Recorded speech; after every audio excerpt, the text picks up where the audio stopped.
Good morning. Welcome to Promoting Equity, a look at how the governor's budget measures up.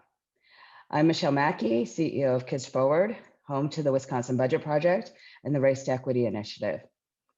Before we begin, we'd like to take a moment to acknowledge last night's shooting in Atlanta. Horrific violence against Asian American women, many of whom were at work trying to care for their families. And yet another mass shooting in our nation that appears to be based on white supremacist ideology.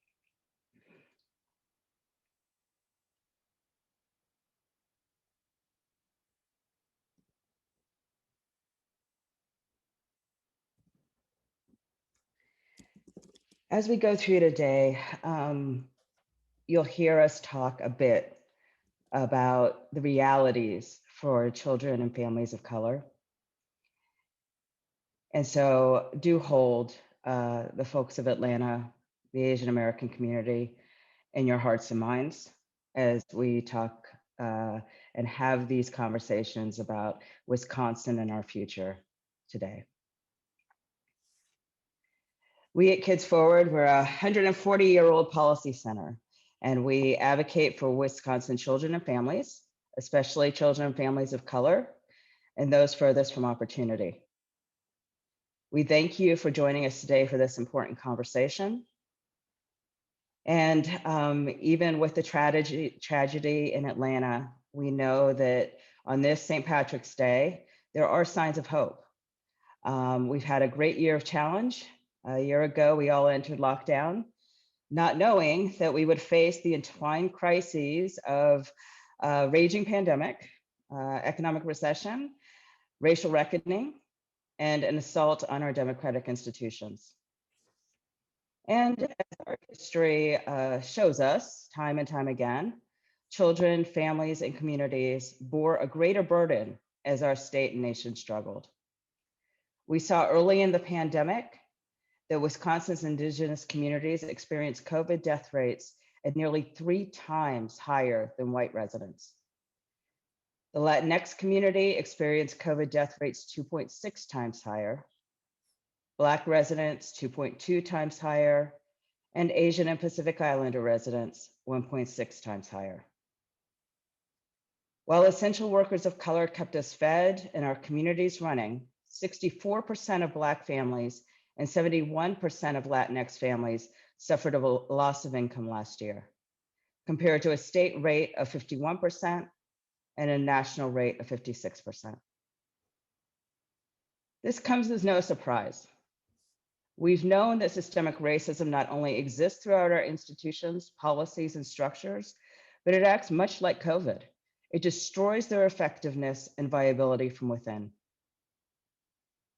The healthcare system continues to fail communities of color with egregiously disparate rates of vaccination in this state.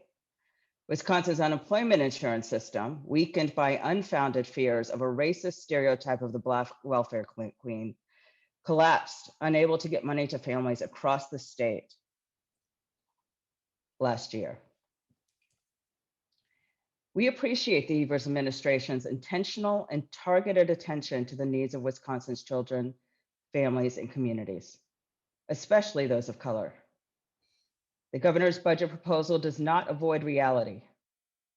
With a balance of $1.3 billion to carry over into the 2021-23 biennium, after a $540 million tax cut for Wisconsinites at the end of last year, the budget proposal does not fall for the myth that austerity will help Wisconsin recover from the pandemic. And it does not ignore that time and time again, Black, Brown, Indigenous, and other communities of color are the last to benefit from economic recovery.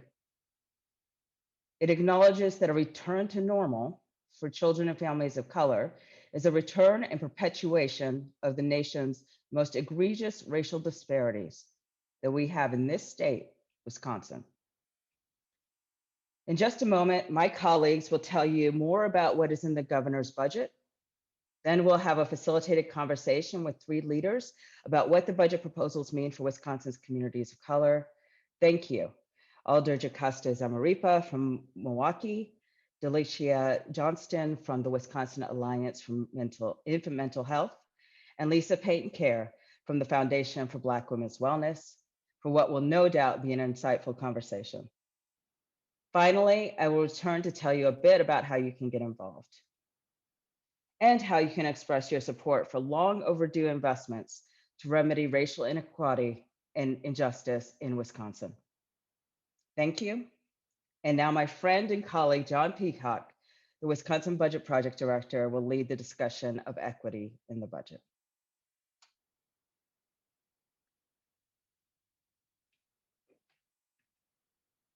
John, you're on mute. Okay, somebody had to do that, so it's fitting that I would be the one. I'm John Peacock, technologically inept, but yet the policy director at Kids Forward, and for the past 22 years, I've headed up the Wisconsin Budget Project here at Kids Forward. We decided to start this presentation, this summary of the budget, with a slide about taxes, because Wisconsin's tax system provides a very good illustration of how racism can be embedded into state policy.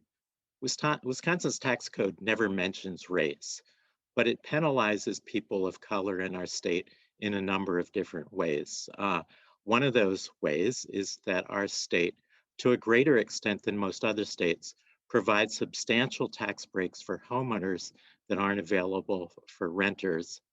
And our state taxes wages at a higher rate than income earned from wealth.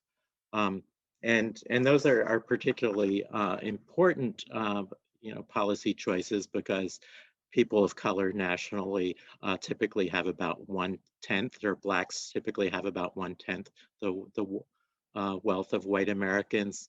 And because of the long history of housing discrimination, people of color are far less apt to be homeowners. The governor's budget takes some important steps towards making the tax code a bit less slanted against low-income Wisconsinites and people of color. One way that it does that is by increasing the homestead credit. The homestead credit's the most important source of property tax relief for low-income renters in our state. And it's a program that over the past 10 years, as the majority party was substantially increasing tax breaks for homeowners, they cut in half the homestead tax credit program. The governor's budget also increases the earned income tax credit, which helps make work pay for parents in low-wage jobs. And perhaps equally important, the governor's budget closes several tax loopholes that primarily benefit the very wealthy in our state.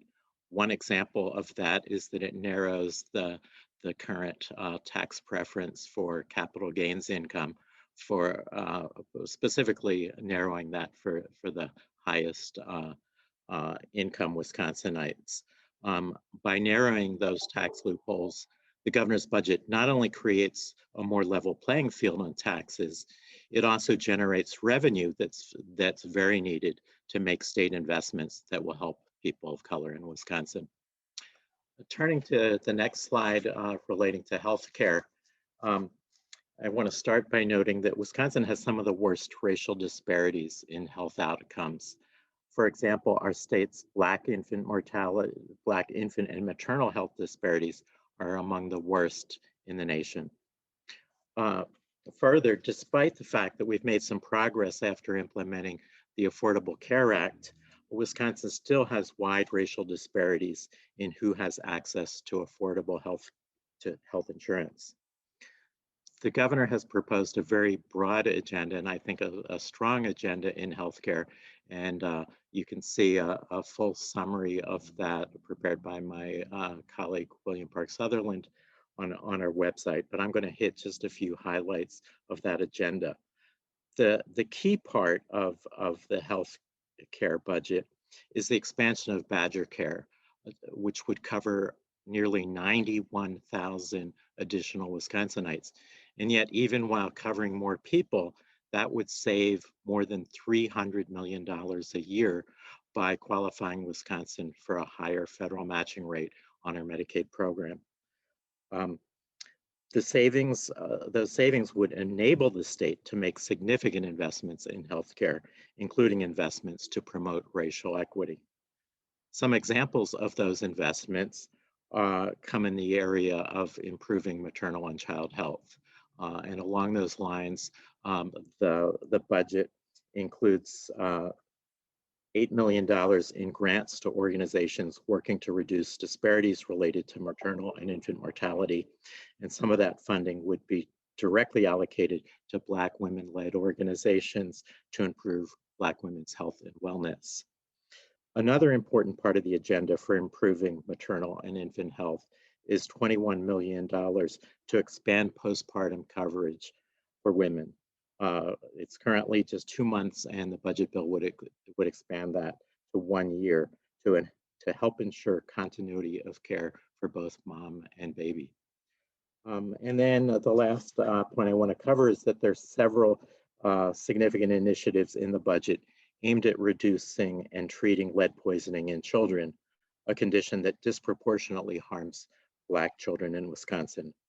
One of those initiatives is a $40 million investment to safely renovate lead-based water service lines, and the governor also proposes additional funding to support treatment for more children who've been exposed to lead. And I'll stop there, and we'll go to the next slide, which Didit's going to take.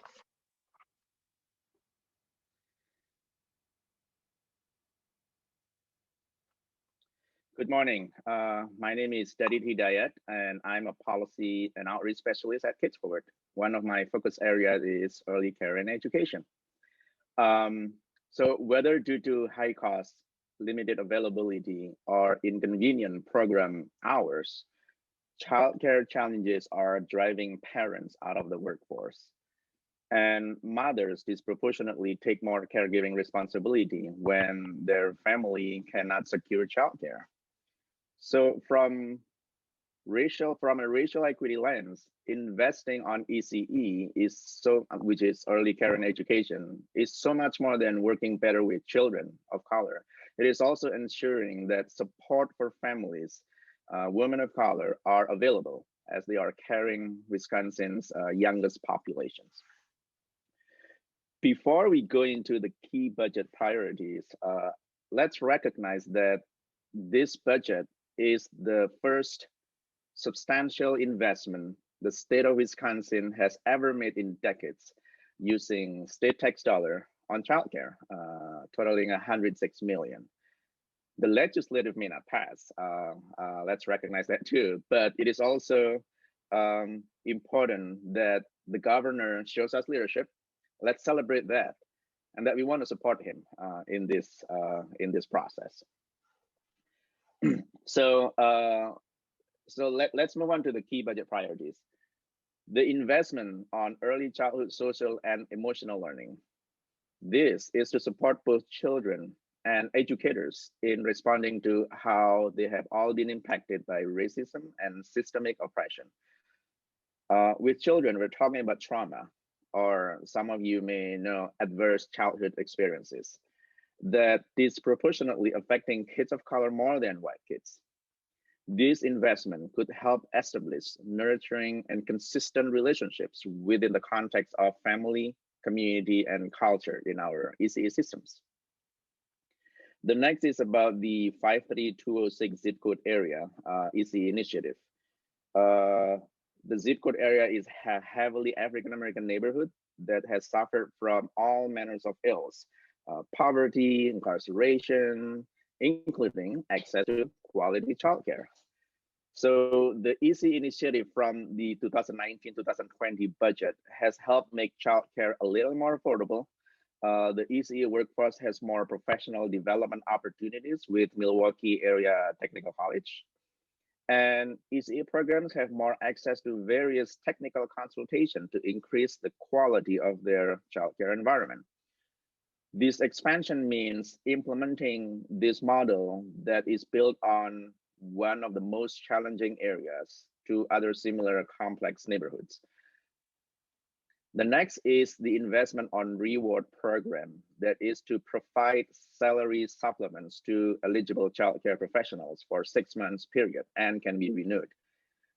ECE workforce remains the lowest paid educators, with a significant ECE workforce is low-income women and of color.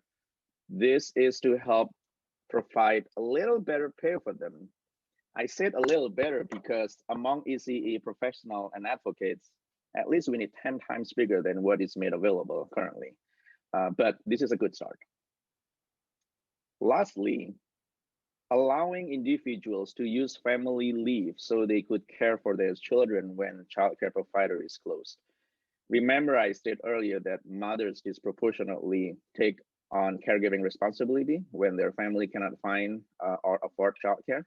This is one way to critically address that, so that again, when the childcare closes, they have a solution to take care of their children without sacrificing their work. I'm gonna pass on to Erica, who is going to talk about emerging adults. All right, good morning. I am Erica Nelson, and I'm the Advocacy Director at Kids Forward, and I'm here just to take a few minutes to talk about one of the areas in the budget that targets the deep end systems like juvenile justice. So Wisconsin has some of the highest racial disparities in the juvenile justice system in the country, and notably the highest rate of incarceration for Black men in the nation. Black youth are 15 times more likely to be involved in the system, and Native American youth 9 times as compared to their white peers. In addition, Wisconsin lags woefully behind other states in raising the age for adult jurisdiction from the age of 17 to 18 or above. Wisconsin remains only one of 3 states where 17-year-olds are in the adult system. The other 2 states are Texas and Georgia. So structural and systemic racism over countless decades has disproportionately impacted youth of color. They're more likely to be subject to juvenile justice involvement because of the presence of disparities in law enforcement. There are disparities in arrest, there are disparities for prosecutions of violent crime, and of course there's general bias in the system itself from both judges and social workers, and there's also over policing of neighborhoods. As a consequence of all of this, there is a disproportionate number of youth of color in the system. And while the overall number of youth in the state of Wisconsin has been going down, there's been an increase in actual disparities. So the Evers administration recognizes the need to address these disparities in the juvenile justice system and have proposed many things in the state budget. However, these are some of the key highlights that we think get at some of the disparities. So raising the age from 17 to 18 for all youth with no carve-outs, and then modifying the conditions under which a youth under the age of 18 may be waived into adult court. Secondly, closing Lincoln Hills and Copper Lake, which are the secure facilities for youth. Currently, there's only 60 boys and 5 girls in Lincoln Hills, and almost 80% of those are kids of color. In 2019, Lincoln Hills was ordered closed because of violations of youth civil rights with restraints and the use of pepper spray. So really it's been delayed, and Lincoln Hills and Copper Lake need to be closed. We need to put kids in, our efforts need to be directed towards providing services for those kids, and especially meet the mental health needs of these youth. Many of the youth that are in Lincoln Hills and Copper Lake right now are there because there's no other place to send them that can meet their mental health needs. And you know, they're far from home and in a facility that they don't need to be in. Next, we need to increase the minimum age of delinquency from 10 years old to 12. This takes into consideration brain development. Moreover, it reflects a more humane child-focused system that addresses the child's needs by considering the compounding trauma of putting a 10-year-old or a child in a detention center. We need to also, as the budget proposes, eliminate the use of detention for youth who have violated a court order for having committed a status offense. Status offenses shouldn't land youth back in detention. This impacts youth disproportionately of color from many who may not have the resources to meet their dispositional orders. And as a consequence are, also seen being subject to racial bias by judges as well as caseworkers when they are allegedly violating their orders. And then the budget has an increase in investment in community-based services to respond to youth's needs. And this is an investment in youth aids for counties to cover the costs of implementing best practices for support services for youth. These two ones that I've just mentioned are invest in prevention and invest in best practices for supporting youth. It meets them where they are at, and it diverts them from further involvement in the system, thus reducing disparities by reducing the number of youth of color. And community-based programs really reflect those youth needs best. So there are a myriad of different things in the state budget around juvenile justice that can reduce disparities. These are some of the pressing and we believe, many of the very impactful ones. So we look forward to seeing what happens. All right. I'm moving on to my colleague Tamarine, who's going to be discussing education in the budget. Thanks, Erica. I'm Tamarine Cornelius, and I'm an analyst at Kids Forward that focuses on tax and budget policy. The state spends more tax money on K-12 education than on anything else. And so we should make sure that the state spends this money in a way that addresses systemic racism in our schools and moves us closer to providing equitable opportunities for students of color. And there's several things in the budget that gets us going in that direction. One is more resources for students with low incomes. In Wisconsin, schools are funded through a complex stream of both local property tax and state resources. And the state part is calculated based on the number of students in the district and also on the characteristics of the students and of the characteristics of the district. And the governor is proposing a new payment to districts of $75 per student for students from families with low income. So this would add up to about $28 million a year. And this promotes racial equity because due to things like longstanding employment discrimination and unequal opportunities in housing and education, families of color are more likely to struggle to make ends meet. And this provision would direct more money to schools to help schools move towards meeting those kids and those families' needs. Another item in the budget proposal is new resources for driver's ed. So it used to be that high schools offer driver's ed, and there used to be a dedicated stream of funding from the state for this. That's not how it is now. Most schools don't offer driver's ed after years of budget cuts, and the state doesn't offer specific resources. And kids have to take a certified driver's education class. I just signed my daughter up last week and it was $600, which puts that out of reach for a lot of families that are struggling to make ends meet. And the governor's budget includes $3 million a year starting the second year for kids with low incomes to get driver's education. The budget also includes more money for students who are learning English, $28 million over 2 years. And it also expands the pool of school districts that can get that money. It used to be basically just the biggest districts could get that money, and now more school districts can get it, and it's a bigger pool of resources. Most of the students who are learning English, their first language is either Spanish or Hmong, and so these students are mostly drawn from a population of students of color.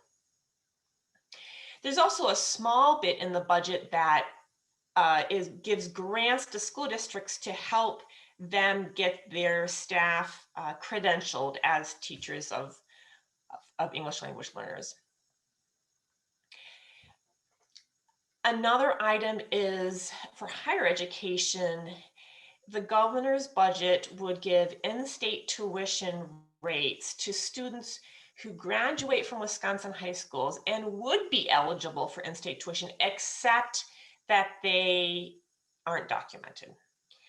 About 3/4 of the Wisconsin population that isn't documented come from either Mexico or Central America. So again, this is a population that's mostly of color. And we've touched on some major categories here in terms of things in the budget, but there are other things in the budget as well outside of the areas that we talked about. So this is by no means a comprehensive description of all the things in the governor's budget that would promote racial equity, because there's a lot in there. And but there are a few more things that didn't fit neatly into those other categories that are worth us highlighting. And one of them is removing the barriers to driver's licenses for people who are undocumented. So some states allow people who don't have documentation to get driver's licenses, but Wisconsin does not. So if we did this, then we estimate 32,000 people in Wisconsin would get driver's licenses, and 14,000 of those people live with kids. So this would really promote family well-being.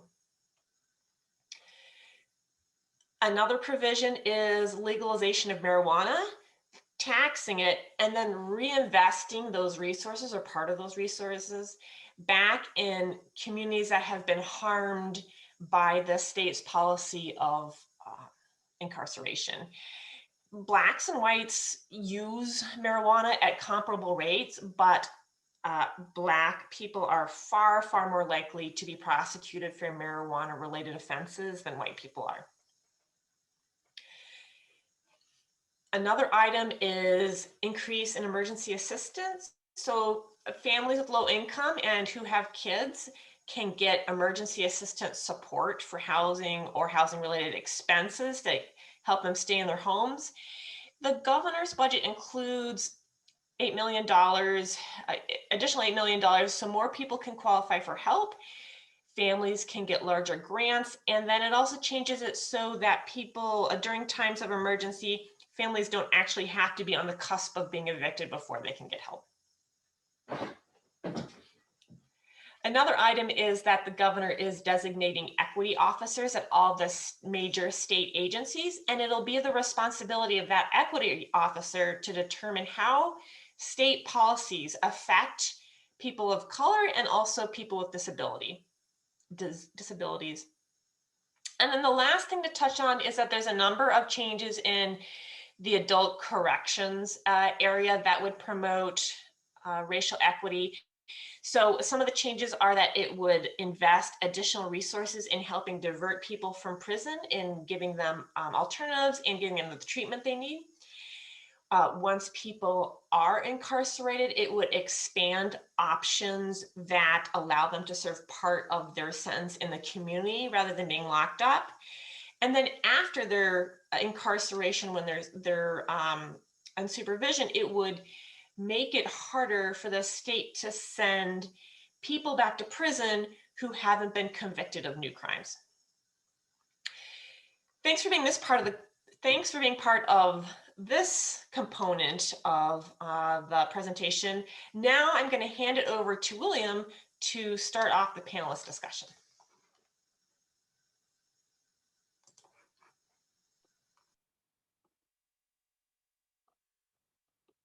Great.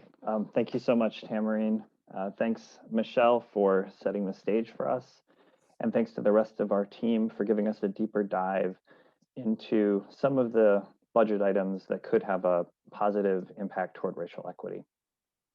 We're now very fortunate to be joined by three amazing leaders who will offer their perspective and expertise on aspects of the governor's proposed budget, what's at stake, and what else needs to happen. Before we get to the panelists, I want to offer one observation about why these conversations are so important. I recently heard an interview with Heather McGee discussing her new book, The Sum of Us, about the cost of American racism for everyone. In the interview, she talked about how the need to understand the impact of racism throughout history.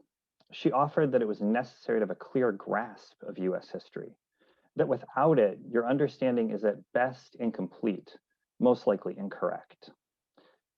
I suggest the same thing is true for the budget. If we don't use a racial equity lens, if our analysis isn't informed by an understanding of race and racism, at best, we have an incomplete picture of the budget. Racial equity is not an add-on, it's a necessity to fully understand the what, how, and why of the state budget. So let's jump into this discussion with our fantastic panelists to get a more complete picture of the impact of the budget in Wisconsin. JoCasta Zamarripa is an alderperson for the city of Milwaukee. She has been a strong advocate for an equitable Wisconsin and active supporter of pro-immigrant policies at the state level, such as access to driver's licenses for all and tuition equity for Wisconsin Dreamers. Delechia Johnson is with the Wisconsin Alliance for Infant Mental Health.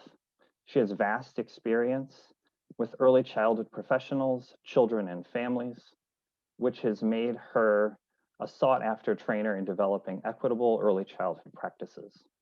Last but not least, Lisa Peyton-Caire is the founding CEO and president of the Foundation for Black Women's Wellness, an organization that works to eliminate health disparities and other barriers impacting Black women and their families and communities.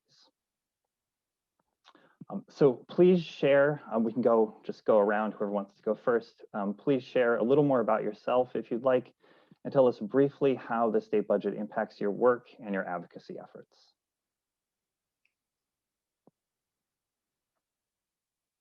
All right, you want me to, I'll go first. I'm Alderwoman JoCasta Zamarripa. Thank you so much to Kids Forward for including me in this panel discussion. Although I'm no longer in the state legislature, I worked for many years with Kids Forward and appreciated their insight on policy. I'm so happy to be here today to discuss Governor Tony Evers' budget, and in particular how it affects people of color in the state of Wisconsin. I served almost my entire tenure in the legislature under a Republican governor and a Republican controlled legislature, and saw firsthand some of the detrimental effects of their budgets over the years. And so I can tell you again firsthand what it feels like to have a governor who stands with Black and brown Wisconsinites. And I believe that this budget reflects that. We heard that just moments ago from the various members of the Kids Forward team. My commitment in particular as a Latina Wisconsinite, as the grandchild of immigrants, as somebody who represents a district that has a strong immigrant history, I've been an advocate for pro-immigration policy, immigration reform, things like driver's licenses for undocumented Wisconsinites that Governor Evers has put in his budget, which is unprecedented for a Wisconsin governor to do so, by the way. Things like in-state tuition for Wisconsin Dreamers, and the many other components that I know we're going to discuss today. But with that, I want to allow my fellow panelists to introduce themselves as well. Thank you so much.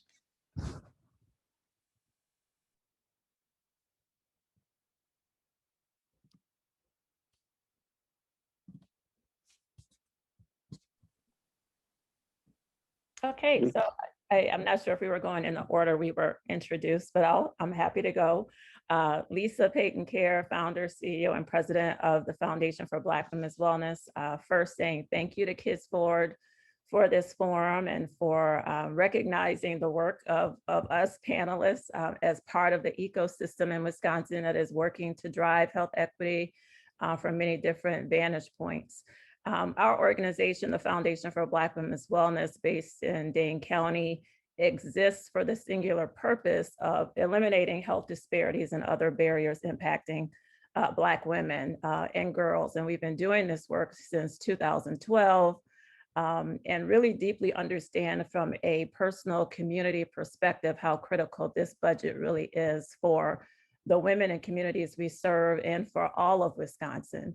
A racial equity lens has shaped this budget, which, as my colleague said, JoCasta said initially, is unprecedented for Wisconsin, given the history that we know and leadership over the years. There has not been that focus and that commitment to name racial equity and inequality as a deep root cause of the inequities we continuously and persistently face in our state. We know from the lens of Black women's health that Wisconsin is first and worst in the nation for racial health disparities, racial birth disparities, and that happens in the backdrop of first and worst in the nation for disparities in education, economics, wealth, and over-incarceration, and all those drivers that we refer to as structural and social determinants of health and well-being.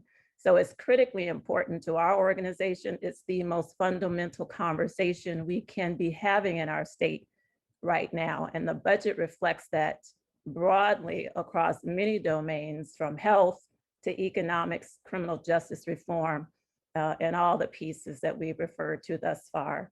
And I'm looking forward to our discussion as we go forward to dig deeper.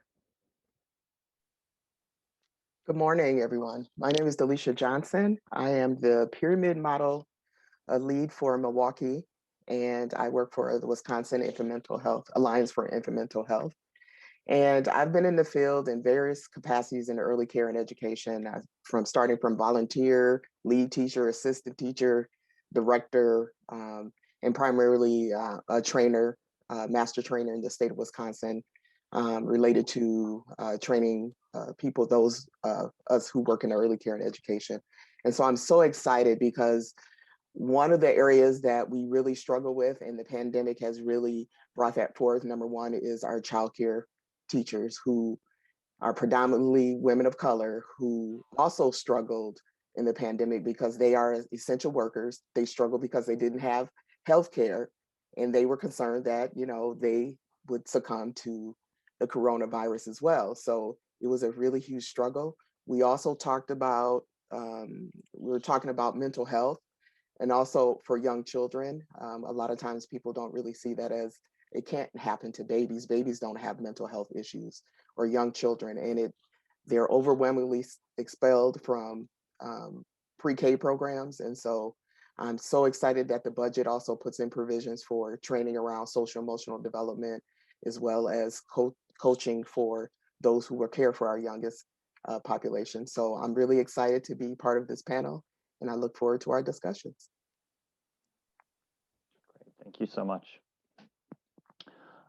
So what is one proposal, you know, or two that stands out that we've either talked about here on the panel or in the presentation or not, for having an opportunity to kind of make the most meaningful progress toward eliminating or removing barriers for opportunity for communities of color in Wisconsin? We can just, whoever wants to go first, just jump in. Well, I'm such a politician, I'm ready. I'll jump in quick and let you know, and I've already mentioned it, but if I can give you a little bit of context. Please do. Around the piece of policy that I've already mentioned, driver's licenses for undocumented Wisconsinites. This is a piece, and just so the audience knows, I am an alderwoman here in the city of Milwaukee currently, but I did serve previously in the state legislature as a Wisconsin state representative for the near south side of the city of Milwaukee. Driver's licenses for undocumented Wisconsinites was a centerpiece from my legislative career, something that I advocated for a decade. And before me, my predecessor, who is now Judge Pedro Colon, a Milwaukee County Circuit Court judge, we never saw this piece of policy passed, unfortunately. But my last term in the legislature, which would have been last legislative session, Governor Evers, again, in an unprecedented move, was the first Wisconsin governor to put driver's licenses for undocumented Wisconsinites into his budget proposal. And I don't think enough people ever knew that. And the reason that is because, unfortunately, the Republican-controlled state legislature, the Assembly and the State Senate, throughout the governor's budget. They removed driver's licenses for undocumented Wisconsinites from the budget, unfortunately. And because of that, I think a lot of my constituents, they never got the information that we have a governor who did this historic move and tried to give driver's licenses to undocumented Wisconsinites. This is a beautiful thing. It's an important thing. It's progressive policy. It increases the safety of all Wisconsinites, frankly. It increases more folks with automobile insurance. And the fact that we have a governor who has again put this piece of policy in his budget, and he can take political hits, frankly, on this from conservative folks on the right, but he did it because he knows what it means to stand with Black and brown Wisconsinites, to stand with immigrant Wisconsinites who frankly have built this state for generations. And so I just wanted to thank Kids Forward again for hosting this event and talking about the governor's budget, Governor Evers' budget. Whatever may happen to it in a Republican-controlled state legislature is progressive and forward-thinking, and it speaks to the need for racial equity and dialogue and discussion and moving the ball forward finally. So again, thank you, and I'll pass it on to one of my colleagues on the panel. Yeah, I'll jump in here and say that, like we said initially, all the policies are so critically important, and what's most recognizable by this budget is its holistic character and looking broadly across all the drivers that impact family and community stability, from health to economics to education. We can't look at those pieces in silos. We've done that for so many years and not seeing the interconnectedness of the need to simultaneously invest in policies that are working to close gaps on every level and facet of activity that impact families. On the healthcare end, which is to me most critical, because without healthcare access, without access to quality, unbiased care, timely care when we need it for folks across every income level, especially folks of low income, we're talking about lives being at stake. And we've had too long of a track record in our state where folks struggle to access care, those on the lowest realms of the income spectrum struggling to access care. And that translates to people dying young, dying unnecessarily from chronic illness. And that is a part of what we track. We know that our chronic illness rates, our death rates, our life expectancy rates in the state of Wisconsin look very differently based on race, income, and zip code because of access to care barriers, bias in care. So the full expansion of Medicaid and Badger Care, expanding Badger Care to put 91,000 more adults onto the rolls of healthcare access, looking at our healthcare marketplace, looking to root that as a state-led system versus a federally led system to put more Wisconsinites on care and make it more affordable. Those pieces are crucial and critical, as well as viewing these issues and efforts around health equity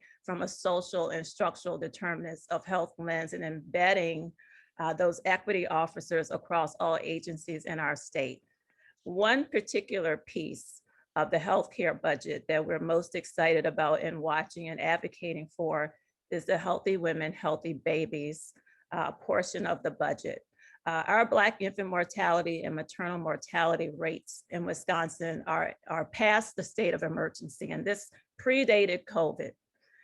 For years now, since we've been tracking data, disaggregating data by race, and that's been at least for the last 30 years, we've seen major birth disparities between Black mothers and other mothers, and that's translating to Black babies in Wisconsin dying at 3 times higher a rate than white babies, and in Dane County, it's 2 times higher. And we have a 5 times higher maternal mortality rate in the state of Wisconsin for Black mothers. That's unacceptable. No budget prior to Governor Evers' budget this term and in his previous term that didn't pass in our legislature has named Black maternal and child health as a matter of urgency, like these budgets do. And there are specific allocations totaling $30 million to support various initiatives to drive better outcomes in Black maternal and child health. That includes $1 million to expand doulas across Wisconsin and to pay them through Medicaid dollars, to expand postpartum Medicaid coverage to 1 year beyond 6 months, because we know mothers and babies still need support and access to care beyond the immediacy of birth. And we know that's crucial for the mother's health as well as the baby's health, because complications around birthing usually happen after the baby is born, right? When the coverage is disappearing.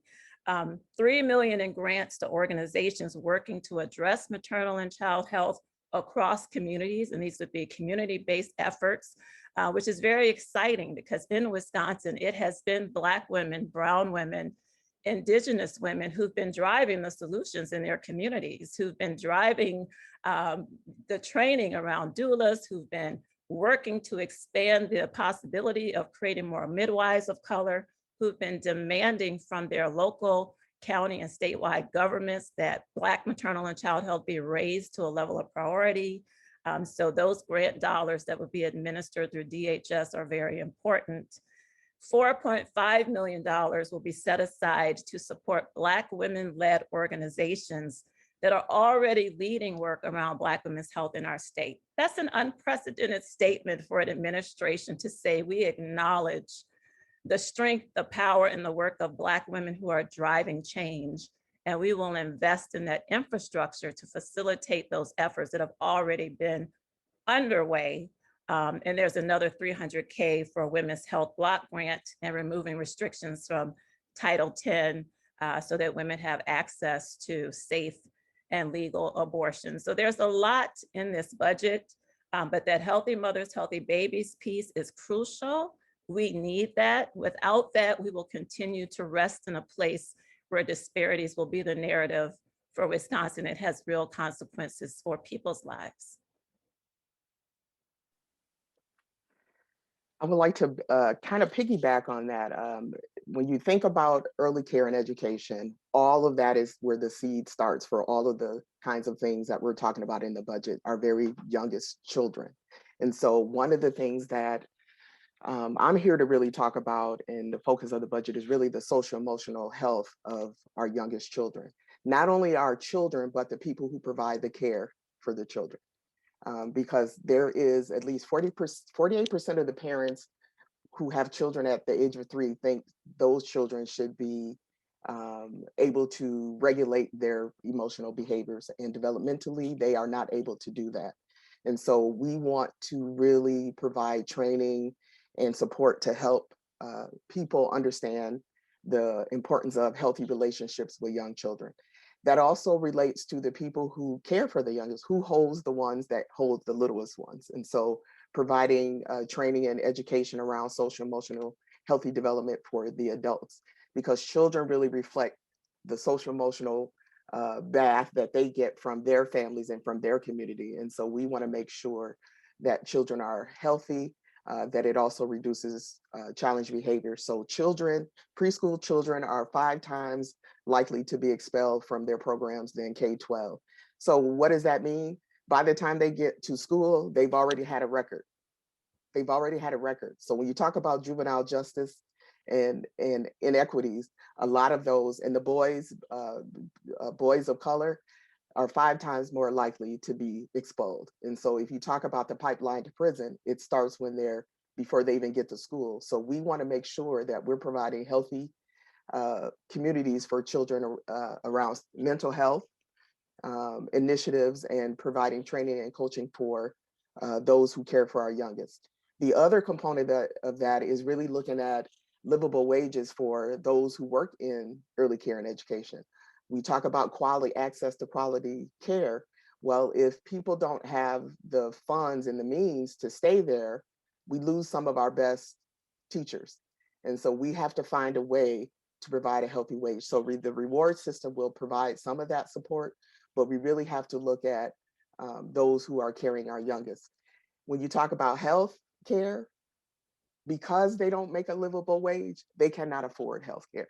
And so most childcare providers are small businesses, and so they can't afford to provide health care. So if you increase access for those who qualify, that will help support those who work with our youngest children. So it is important that we really think about our health our mental health of our youngest children and the mental health of those who work with the children. And so having livable wages is totally important. And so mental health is one of those things that most people overlook. When you think about even caring for, that's why we're called early care and education. We're getting to the education, but the care part we're missing, which is the social emotional development.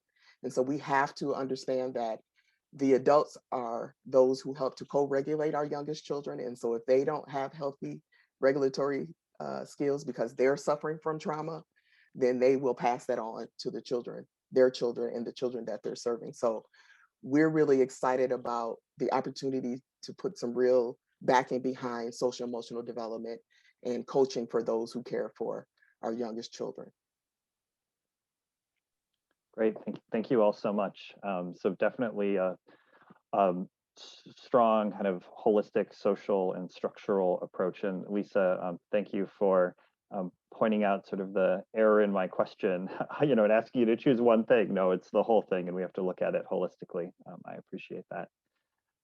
Lisa, can you say a little more? I don't know if people on the webinar know a lot about doulas and how important they are for health and what they have to offer. Can you say a little more about that, please?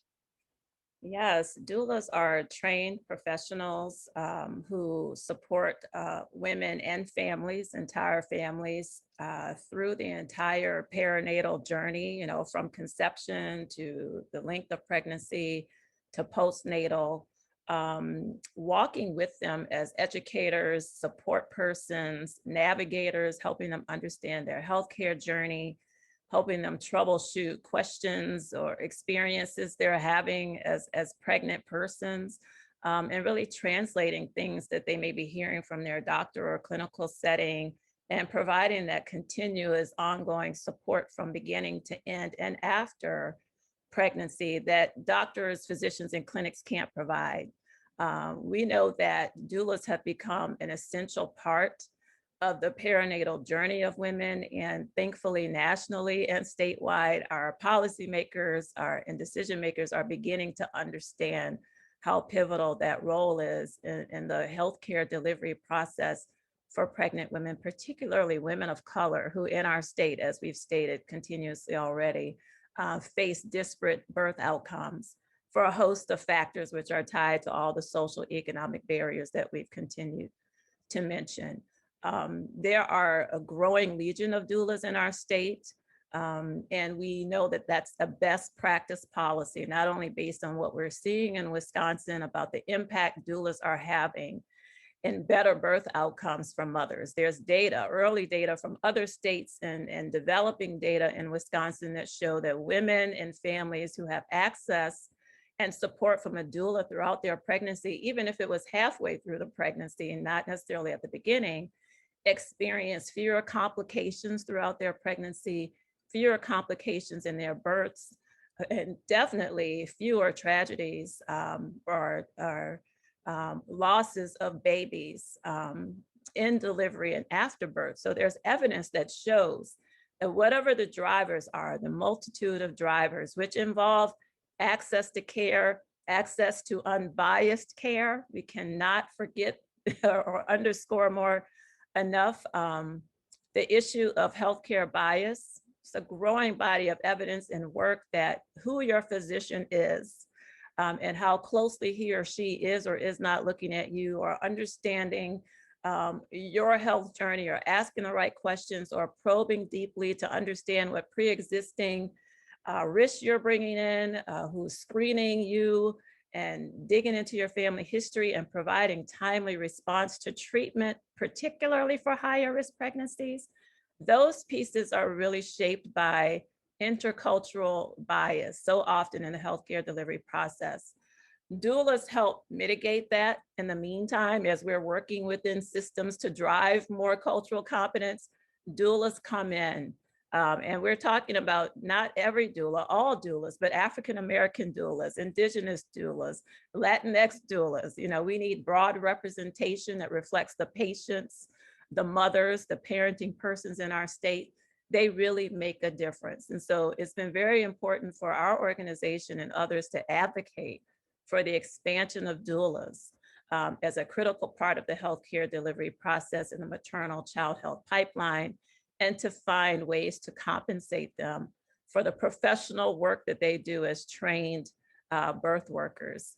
And we are so happy to see that provisions have been placed. This has been multiple years of work to convince decision makers to look at compensation models for doulas that enable them to do this work. Because most doulas in our state are persons who have their own families. It's not their only job because it doesn't pay enough to be their only job. So they may have a day job and this is something else that they're doing.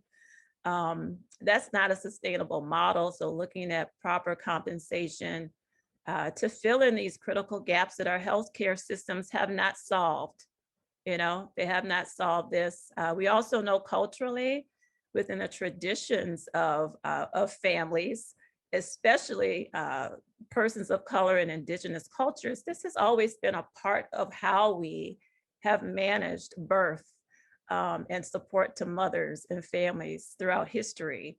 And we're really just raising that up to a new status in a time where we need that more than ever. And doulas and midwives play that critical role, and we've recognized that they're indispensable in the healthcare delivery process. So we're pushing to have payment models and the legitimization of doulas in our healthcare delivery process, and this budget attempts to do that.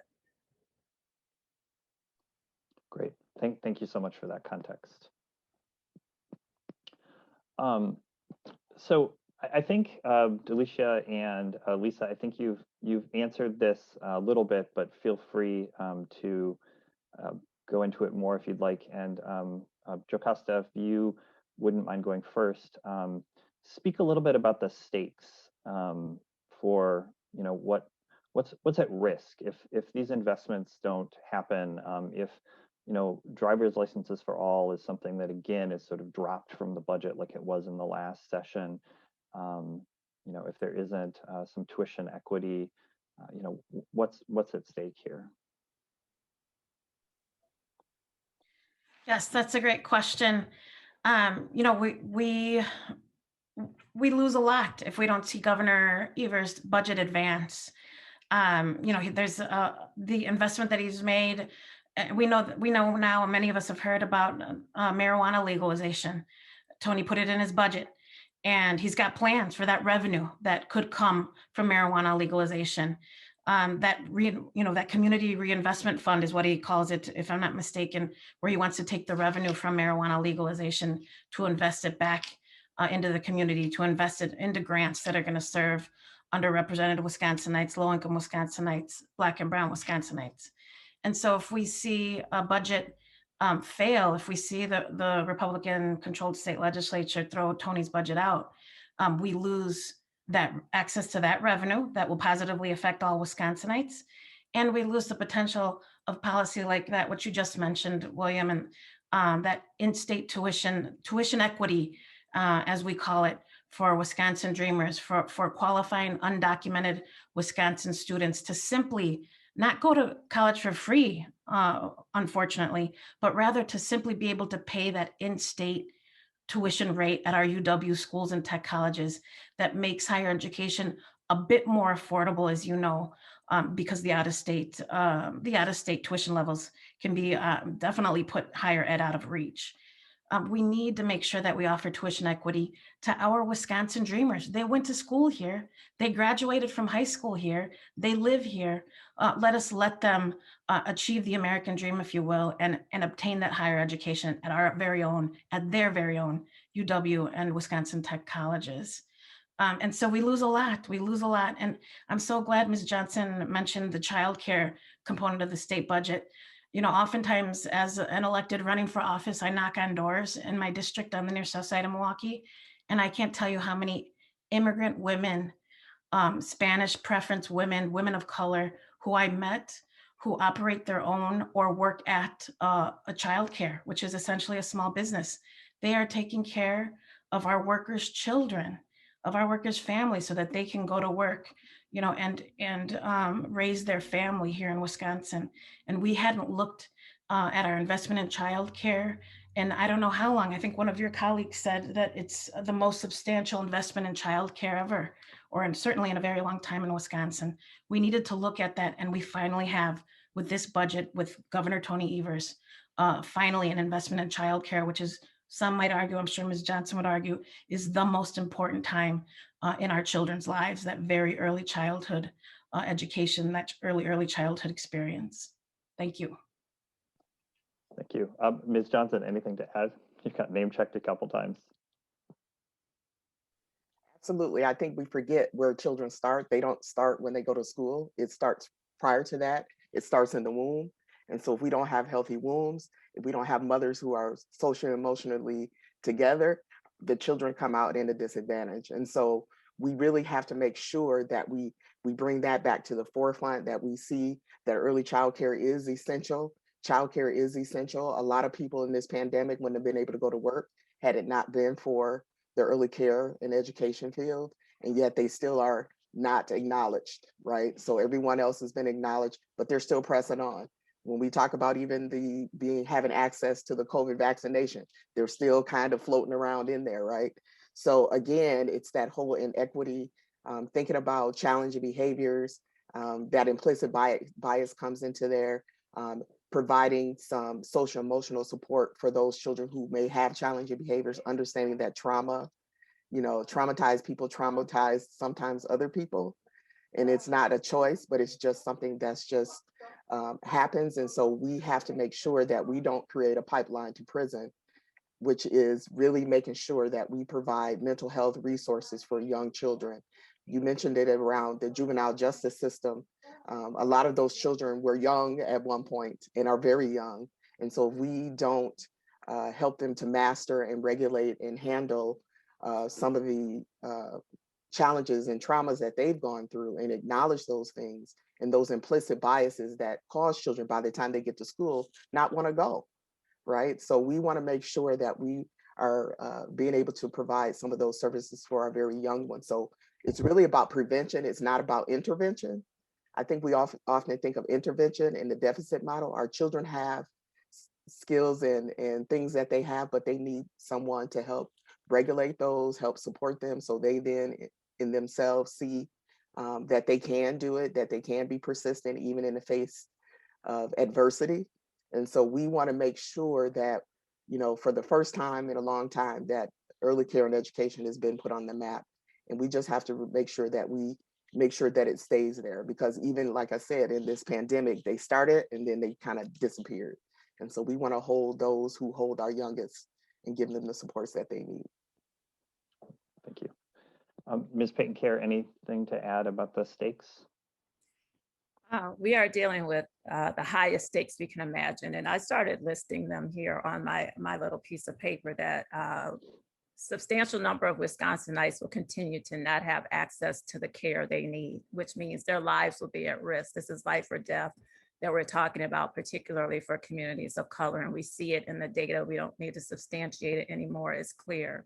Black mothers will continue to be at risk when they have babies. Black babies will continue to be at risk. Indigenous babies, Latinx babies, babies born to poor white women and families will continue to be at risk. We're talking about everyone in our state who finds themselves in a position of disadvantage, even those who may have been in a great position before.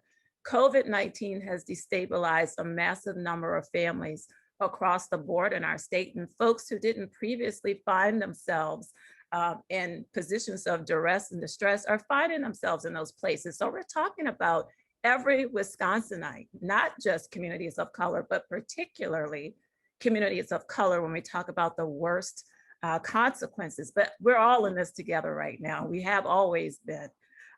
We're talking about family systems that will continue to be stressed, and something that JoCasta and Delechia both mentioned, which is very important to pull out. Though we are advocating for Black women, Black mothers, mothers who are healthy or having healthy babies, when we talk about women and mothers, we're talking about men and fathers as well. We're talking about family systems. And when we look at Black, Brown, and Indigenous communities and our track record, of racial inequity in the state. When women and men can't get living wage work, when mothers and fathers are dealing with triple the rates of unemployment, underemployment, underinsured, uninsured, we're setting them on a path for a persistent, unmitigated trajectory of inequality, instability that continues to drive Wisconsin's first and worst position for racial equity in the nation. That should disturb our state. It should embarrass our state to be consistently ranked highest or among the highest in the world or the country for healthcare quality, for innovation, for tech expansion, except for Black and Brown people. When we see these gaps in life expectancy, where Black and Brown and Indigenous people live less long than others, by no other reason except racial inequality, because all the other structures in place work for some people but don't work for others. It's glaring and it's blatant. If we don't make these investments in education and early childhood education, we'll continue to lead the nation with the highest educational achievement gaps, which we've been writing and chronicling now for 30 years. And Kids Forward, you put it all on the books in the Race to Equity report, which is probably almost a decade old now. We've been talking about these same patterns, these same realities. We will persist to exist in that pattern of disparity if this budget is not passed.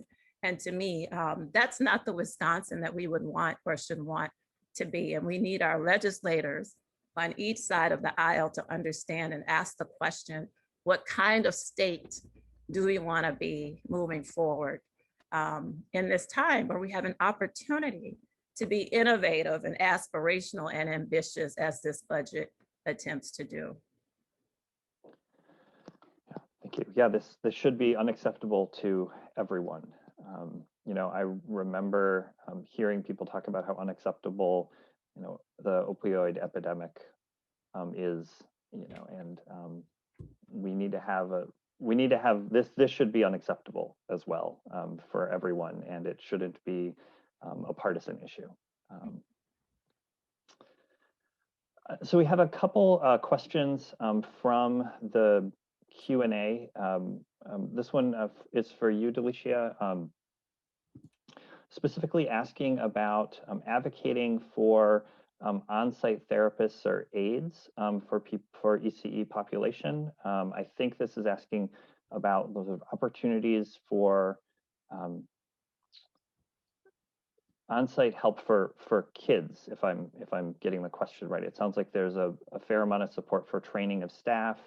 But you know, what is needed for providing support directly to early childhood kids? Well, I think it's a couple of things. I think we need to have resources in our community that help support with mental health at this young age, other than, like I said, an intervention, but more so, how do we provide coaching and technical consulting around challenging behaviors or social emotional? It's really about social emotional. We tend to always say challenging behaviors, but challenging behaviors can look different for everyone. Like crying might be difficult for me, but not difficult for someone else. So it is very culturally based in terms of our expectations of young children. And so it's really about providing training around what that looks like developmentally, what's appropriate for young children in their emotional ability to regulate their emotions and their feelings and their problem solving skills. But it's also critical that we understand that we as adults need help with that as well. If you look at how our society is going, we don't have very good social emotional regulation skills either, right? We don't have good impulse control. You know, we're running lights, we're doing things where we're you know, not thinking before we get into confrontations with other people. We just kind of do it and then think about it. And so when you think about providing training and technical consulting, is not just about that cognitive or that intellect. So reading and writing, you can't even get to reading and writing if you don't deal with handling emotions. And so most children do not get kicked out of school because they can't read or write. Matter of fact, people are actually passing school and not have the ability to read or write. It's their regulation skills, their social emotional skills, or social skills that's getting them expelled from school. And so part of the governor's piece and part of what we do at We Aim is really looking at infant mental health and providing training and coaching around how to support young children when they're experiencing challenging behaviors, and providing training such as the pyramid model that actually helps teach children or teach adults how to support children in developing skills to regulate their emotions and their impulses. And so that's really how we can support. So we can provide that additional training in coaching around infant mental health, and start to see our littlest ones, because that's really where the inequities come from, you know. So some of it is culturally based. So for example, boys shouldn't cry. And so oftentimes boys are taught to toughen it up, but those emotions have to go somewhere else. And typically it comes out in a physical form. It doesn't come out in tears, it comes out in anger. And so we also have to know that anger is one of our emotions. It's not necessarily that you're angry, it's what you do with that anger, right? And so that's really how we help support the young ones. And so if we can find funding to provide additional resources around coaching around mental health and challenging behaviors, I think that's how we will mitigate a lot of our children being expelled from early childhood programs. Okay, thank you. So I think we have about 15 minutes left. So I'd like to ask our kind of last question, which is taking a step away from the budget a little bit. So even the most ideal budget won't lead to equity. And I think that's not going to be a surprise to anybody who's tuning in. What else needs to happen? You know, what needs to happen beyond the budget, given our conversation today, to address systemic racism based in white supremacy? Just a really simple question to end the webinar. Well, I would say, oh, I'm sorry. Go ahead. Well, I was just going to say, we need to really talk about it. Like even in early care and education, people are afraid to talk about it, to address it, to understand what implicit bias is, to understand people don't want to know that they're racist, right? And so they spend a lot of time trying to fight it versus saying, okay, let's lean into it and say, what does that really mean?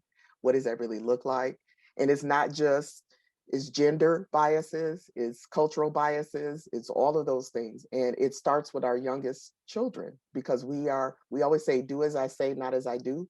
But what they're doing is they're doing what you do. And so if you are name calling, if you're poking fun, if you are downplaying how a child feels or what they experience, because children recognize everything. They've been watching since they've been born. And so we have to have those conversations with our littlest ones. We have to have conversations and training around implicit bias, so that we can recognize it, so that we don't continue to perpetuate it. And I think that's really the challenge. We don't want to talk about it, but you have to talk about it because it impacts us every day. And so we have to make sure that we find people who are allies. We have people to have compassion around those of us that are experiencing implicit biases and microaggressions. And so it's really leaning into being trained around implicit bias.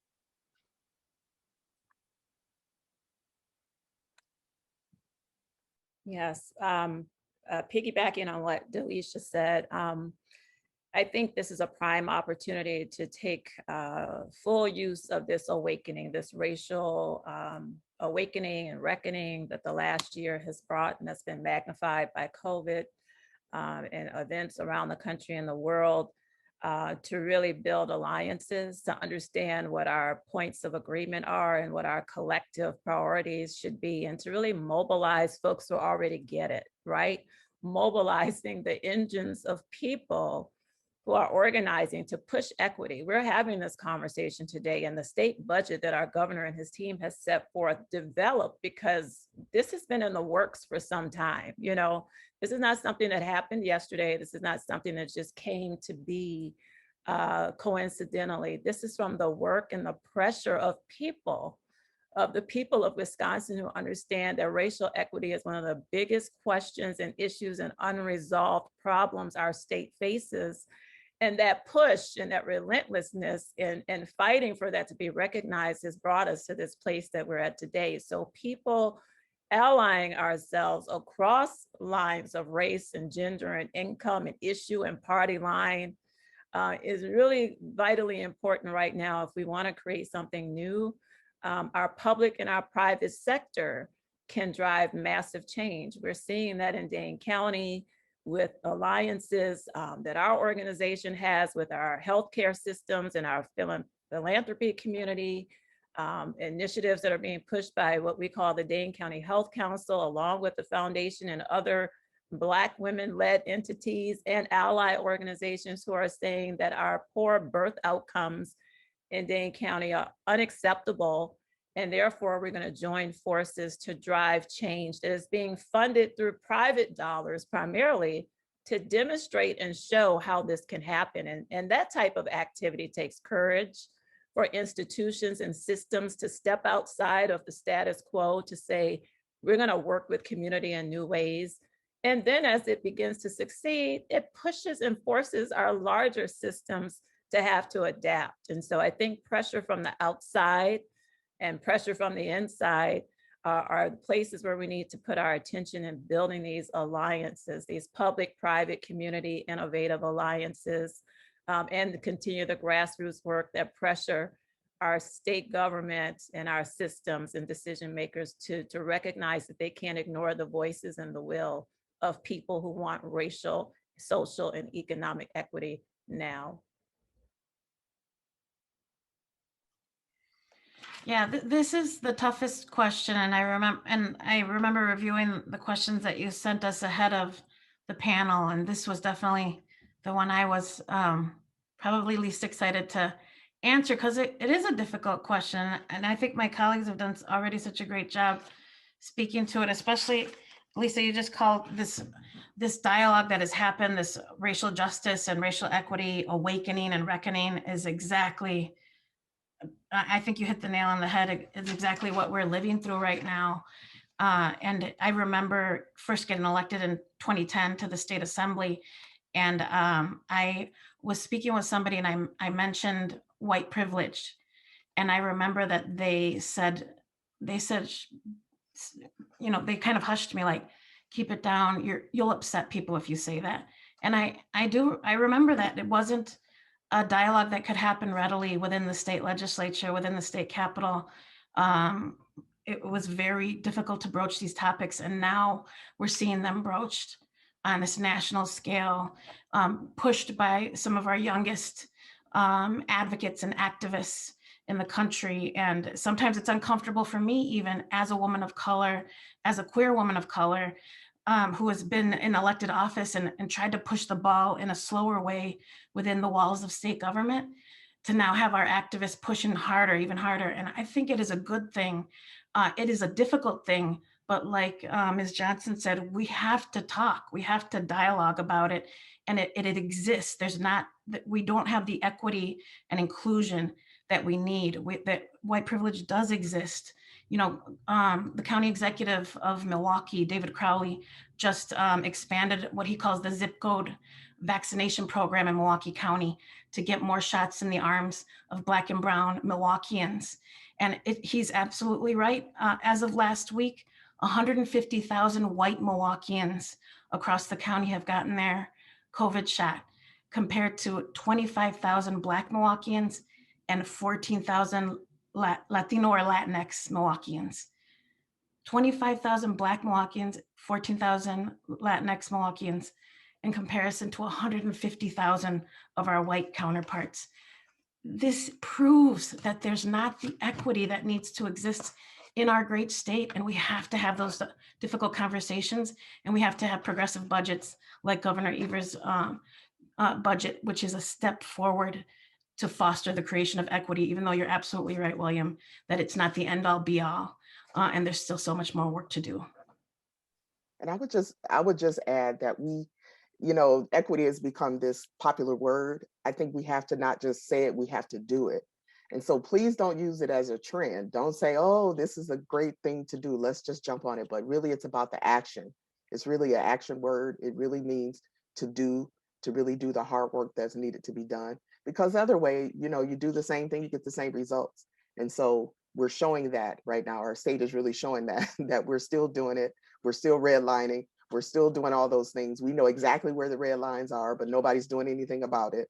So that just says, hey, we promote inequities. And so we really have to lean into that work. We really have to, that's why it starts with our youngest. Our youngest are starting to lead us in this change, and they don't necessarily have all of the baggage that we carry in our generations. And so they're really going into it with open eyes. So we really need to understand what equity means. It doesn't mean fair in the way that we think about being fair, but really giving people what they need. It's sort of like treat people how you want to be treated, but you really should treat people how they need to be treated. And so we really need to think about really not, again, I don't like when people use equity and then don't do anything with it. So we really, those of you that are listening, you got to lean into it. You got to be allies. We got to do it across sectors, right? It's not about your pot, my pot, that pot. It's about our whole pot, because without all of this, we all suffer. Great. Well, thank you so much. Yes, equity is a verb. I think somebody said that in the chat. I like that. You know, and just an example, you all have talked about the years of work that has been done before that underpins and scaffolds this budget. And so, you know, clearly there is lots of work that's been done, lots of work that needs to be done. And I'm getting the hook. So thank you so much for all of your work. Thank you so much for the work that you're going to do for years to come. And thank you so much for sharing your expertise with us. It was wonderful. So thank you so much. Michelle, I will pass it back to you for a quick closing.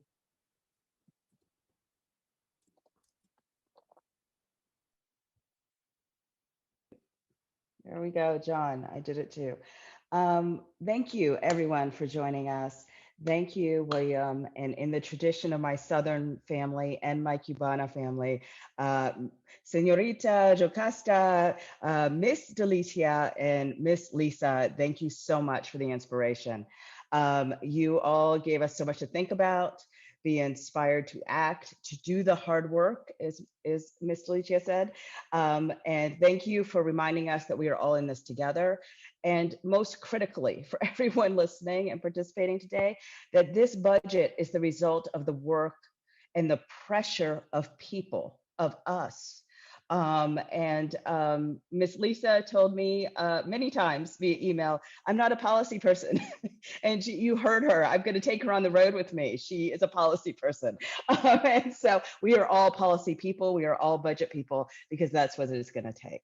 And so before we close out, I'm going to do this. My mother's New Yorker, so she talks really fast. So I'm going to talk real fast, and hopefully you catch a little bit of what you can do to help out.